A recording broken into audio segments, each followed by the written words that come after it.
Halo semuanya, selamat datang kembali di podcast Sudut Cyber. Senang sekali bisa menemani kalian semua dalam seputar dunia digital dan keamanan cyber. Pada episode kali ini, kita akan membahas kasus kebocoran data seorang artis terkenal bernama Budi Setiawan yang mengakibatkan akun Instagram dan TikTok yang dimilikinya diambil oleh hacker. Kasus seperti ini sering menjadi perhatian publik karena tidak hanya merugikan pengguna akun, tetapi juga mempengaruhi penggemar dan pihak lain yang ingin berinteraksi dengan akun tersebut. Untuk membahas topik ini lebih dalam, hari ini kita telah mengundang seorang artis yang menjadi korban kebocoran data. Kepada Budi Setiawan, kami persilakan. Terima kasih telah mengundang saya. Semoga pengalaman yang saya berikan bisa bermanfaat oleh semua orang. Bukan hanya itu, agar kita dan teman-teman dapat memahami kasus ini secara mendalam, kita telah mengundang seorang ahli IT yaitu Fernanda. Pada Fernanda, silakan. Terima kasih. Saya senang bisa berbagi informasi mengenai pentingnya menjaga keamanan data pribadi di era digital saat ini. Baik, kita mulai dari kronologi kejadiannya. Bisakah Bapak Budi ceritakan bagaimana awal mula akun Anda diretas? Awalnya saya menerima email seperti email resmi dari Instagram, dan dalam email tersebut tertulis bahwa akun saya mengalami masalah keamanan dan harus segera diverifikasi. Saya terlihat meyakinkan, saya mengikuti petunjuk yang diberikannya. Apa yang terjadi setelah kamu mengikuti petunjuk itu? Saya diminta memasukkan email dan kata sandi akun saya. Beberapa jam kemudian saya tidak bisa masuk lagi ke akun Instagram dan TikTok saya. Jadi menurut Fernanda sebagai profesional IT, apa yang kemudian terjadi? Kemungkinan besar korban mengalami serangan phishing.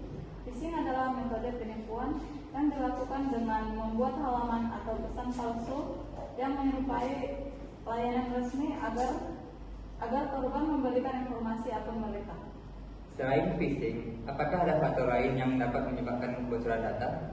Tentu ada, misalnya penggunaan password yang lemah, menggunakan password yang sama untuk banyak akun, tidak mengaktifkan autentikasi 2 faktor, atau adanya kebocoran data dari layanan yang pernah dilakukan. Dalam kasus ini, aset apa saja yang menjadi sasaran sehingga membuat hacker menyerang akun seorang artis? Aset pertama adalah akun media sosial korban, yaitu Instagram dan TikTok. Akun dengan jumlah pengikut yang besar memiliki nilai yang tinggi bagi pelaku kejahatan cyber. Apakah ada selain akun media sosial yang ditargetkan oleh hacker? Data pribadi korban juga menjadi target, seperti alamat email, nomor telepon, foto pribadi, hingga kontak kerja yang tersimpan dalam akun. Benar, setelah akun saya diretas, beberapa rekan kerja saya menerima pesan mencurigakan yang dikirim dari akun tersebut. Jadi bukan hanya data pribadi, tetapi reputasi korban juga menjadi aset yang berdampak. Betul, bagi seorang artis, reputasi merupakan aset yang sangat penting karena berhubungan dengan kepercayaan publik dan kerjasama profesional. Apa dampak yang paling Bapak rasakan setelah kejadian tersebut? Dampaknya yang paling terasa yaitu kehilangan akses ke akun media sosial saya, dan saya itu akan sempat mengunggah konten yang tidak saya buat, sehingga menimbulkan kebingungan di kalangan penggemar saya. Apa ada dampak lain? Tentu ada. Saya merasa khawatir karena data saya sudah disebar dan beberapa kerjasama dengan pihak tertentu juga sempat tertunda akibat kejadian ini. Dari sisi keamanan informasi, dampaknya dapat berupa kehilangan akun, pencurian identitas, penyalahgunaan data pribadi, kerugian finansial, hingga kerusakan reputasi. Berarti dampaknya itu cukup luas dan tidak hanya dirasakan oleh korban saja. Benar, pengikut akun tersebut juga bisa menjadi korban apabila mereka mempercayai informasi atau tautan yang dibagikan oleh hacker. Lalu menurut Fernanda, apa saja langkah yang harus dilakukan untuk mencegah kejadian ini? Pertama, gunakan password yang kuat dan berbeda untuk setiap akun. Hindari pengguna informasi pribadi yang mudah ditebak. Bagaimana dengan autentikasi dua faktor?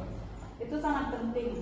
Dengan mengaktifkan autentikasi dua faktor atau 2FA, akun akan memiliki lapisan keamanan tambahan sehingga lebih sulit untuk diretas. Setelah kejadian ini, saya langsung mengaktifkan fitur tersebut dan mengganti seluruh kata sandi yang ada di media sosial saya. Apalagi yang diperhatikan? Jangan mudah percaya pada email atau pesan meminta informasi akun. Selalu periksa alamat situs web sebelum memasukkan data login. Selain itu, lakukan pembaruan aplikasi secara rutin dan gunakan email pemulihan yang aman. Jadi kesadaran pengguna juga menjadi faktor yang penting dalam menjaga keamanan akunnya. Betul sekali, teknologi keamanan yang baik harus digunakan oleh perilaku pengguna yang bijak. Dari podcast hari ini kita dapat mengetahui bahwa kebocoran data pribadi dan pengalihan akun media sosial dapat menjadi karena berbagai faktor, mulai dari phishing hingga kurangnya penerapan keamanan akun. Aset yang diserang tidak hanya akun media sosial, tetapi juga data pribadi dan reputasi korban. Dampaknya pun juga sangat merugikan. Saya berharap dari pengalaman ini bisa menjadi pelajaran agar masyarakat lebih berhati-hati dan menjaga data pribadinya. Keamanan digital merupakan tanggung jawab bersama. Dengan menerapkan langkah-langkah keamanan yang tepat, risiko kebocoran data dan peretasan akun dapat diminimalkan. Terima kasih kepada narasumber yang telah hadir dan berbagi informasi.